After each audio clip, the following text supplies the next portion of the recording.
I am legitimately excited right now. It was 50 degrees outside when I took my kids to school this morning.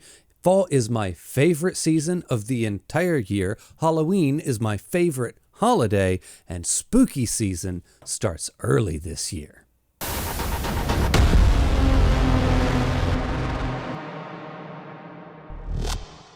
Welcome to the TBR video for September. As usual, I'm going to talk about the books that I'm going to read this month, and I will reveal the Patreon pick winner of the month, and then lastly, I will talk about the manga that I'm going to read this month. And like I said, spooky season starts early this year. First off, because next month drops a brand new science fiction release of Ken Liu's book, All That We See or Seem, and I will be damned if I'm not reading a new Ken Liu book on the day that it's released, so I'm going to have to really put all of my Halloween reads on pause for a science fiction read next month, but that's okay.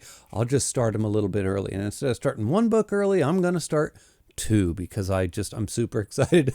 And also I've been lacking in my creepy, spooky horror stories, just dark, creepy stories. I feel like I don't read enough of those. So we're really going to dive in head first here for the second half of this month. Just go straight for it. But we're not starting the month that way. We're starting the month off. Oh boy. I can't believe it. But I'm finally pulling the trigger, for better or worse. Dungeon Crawler Carl. This is one I have been very nervous to start reading and very nervous to put into my TBR just because it feels like something I'm not going to like. And I don't want to be that guy on the internet that reads this and then says that it's not good. Full disclosure, I could like it. It might be great, but I am fully braced and prepared, and yeah, we'll see how this one goes. I don't know. Dungeon Crawler Carl, if you don't know, everybody knows what this is. It's taken the kind of booktube by storm for, the better part of a year now? Carl and his girlfriend's cat or something like that there's an alien invasion and they get taken down through levels. Level 1, level 2, level 3, level 4. And it is a video game. What do you do? Lit RPG, video game mechanics put into a book. It's supposed to be super duper funny. We'll see. Fingers crossed. I really do want to like it. I really, really do. I want to be a part of this hype and all of this joy that everybody else in the world is having. But sometimes I hear this, and then I hear examples of the humor, and I'm like, that doesn't sound funny. That I don't know. But what I will say, this has nothing to do with the book, the content, but this book is lovely. I didn't realize just how beautiful, this nice. I know we don't judge books by their cover unless they're beautiful. And this one is lovely. Even when you take the jacket off, it's just an awesome. I was very impressed when I got this and I started actually looking at it. So kudos to whoever designed this thing. Good job. Next up, the second book that I'm going to be reading this month, and I did say that I was going to try and prioritize some of my favorite authors this month, and I picked Philip K. Dick for this month's read because I haven't read a single Philip K. Dick book this year, and that kind of hurts my soul because he's like my second favorite author of all time. Now, I had Heidi in my Discord recommend that I read Eye in the Sky next, which was completely insane because my daughter, who sits down in the basement at her little art station and just draws and draws and draws, and she paints and she does all kinds of stuff, painted this picture last month before Heidi recommended it, but still, which was this. And it is her picture titled The Eye in the Sky. So I kind of have no choice but to read that book because it feels like the universe is trying to tell me something. So we will be picking up and reading Philip K. Dick's The Eye in the Sky, which is from what I understand from reading the back of the book, it is these people go into a particle accelerator collider and it throws them into an alternate universe where it's run by Puritans and this hyper-religious group of people, and it's this hyper-religious rules rule the world, and then they escape that world to end up in a communist dystopian world. So I don't know where they go from there. It sounds like universe jumping and hopping, and they get stuck in the accelerator, and then insanity ensues. And that's pretty much what you can expect from a Philip K. Dick book. I'm pretty sure it will bring up themes of reality and existence and a whole lot of humor along the way, and I just eat that shit up. He's one of my favorite, obviously. I just said he was one of my favorite authors. Philip K. Dick, The Eye in the Sky.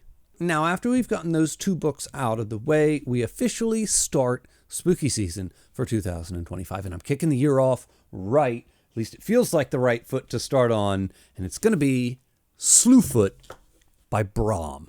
I don't know much of anything about this book other than the fact that every time I see it in the bookstore, I can't help but at least flip to the art in the middle of the book because it's so stunning.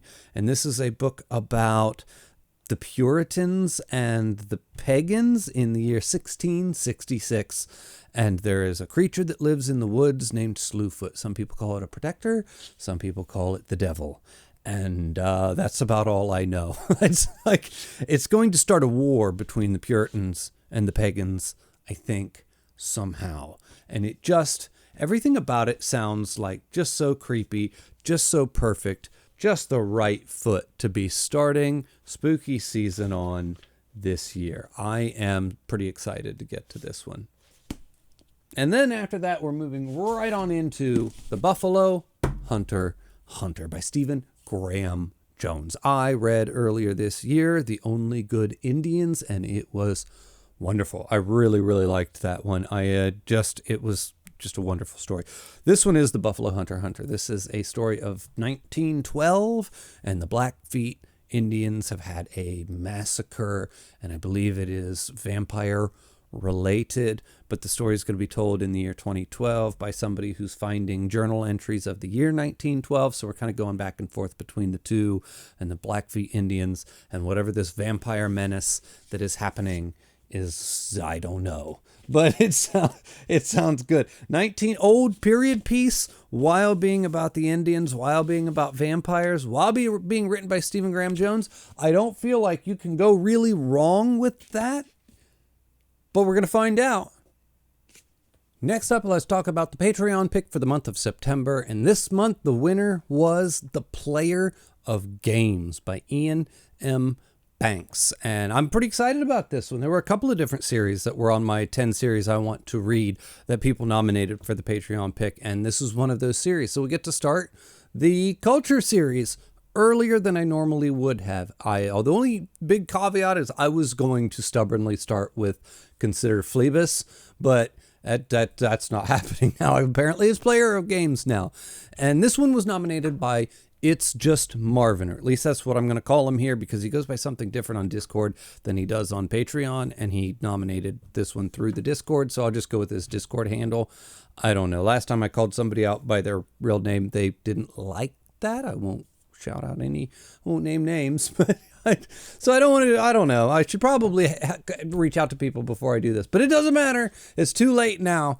I already said it. Anyway, Ian M. Banks, The Player of Games. And I don't know a whole lot about this one either. The Culture is a series of science fiction books about this place called the Culture, this civilization, and they are like little standalone novels. It's not actually a proper series with proper characters that like run through this big overarching story.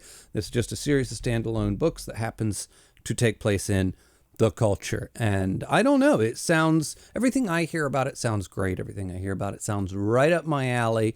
Science fiction is like my primary genre. That is my go-to genre. Kinda. I don't know why I even say that anymore because I read so much stuff. But it was like my first love when it comes to reading, I guess. We'll say that. Even though that's still only kind of like a half-truth because my first real love was Stephen King, and he's not really science fiction, kind of. I don't know. Don't ask. It's confusing. And then last but not least, let's talk about the manga that I'm going to be reading in September because I will be 100% caught up on what has been so far released of Ajin, which is what I've been reading this month, which I'll talk about in the wrap-up video for August. And I won't be completely done with it because they haven't actually released all the volumes. One of them won't be out until October, so I won't be able to actually finish that one until October. At least that's when they release the omnibus, which is what I own and how I'm reading it, and I'm fine to wait. It's okay. This month, I'm going to finally start Attack on Titan.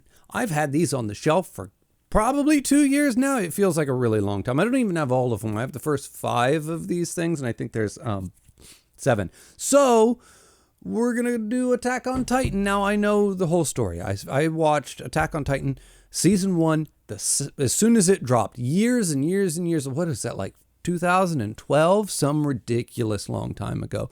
And I watched every season as they dropped, when they dropped, even all 17 of the final seasons. The final seasons, part 1, 2, 3, 4, 5, 6, 7, and 10. And then, so I know the whole story, start to finish. I know everything about it, but I've never actually read the manga, and I really would like to, especially in this format. It's such a big, large, these books are nice, and they weigh about 10 pounds a piece. This shelf will bow for sure, 100%. Anyway, I'm really excited to get to this one, and I don't know if I'll get all of it done, probably not, but I'm at least going to get a start on it, because I won't be able to continue it into October, because in October I will be reading, something special for spooky season. I haven't quite decided what that will be. Of course, it'll be a Junji Ito. I always do Junji Ito for Halloween, but that's like a single volume. I'll need something else to put in there, like, I don't know. I got ideas, but I'm not sure which one it's going to be yet.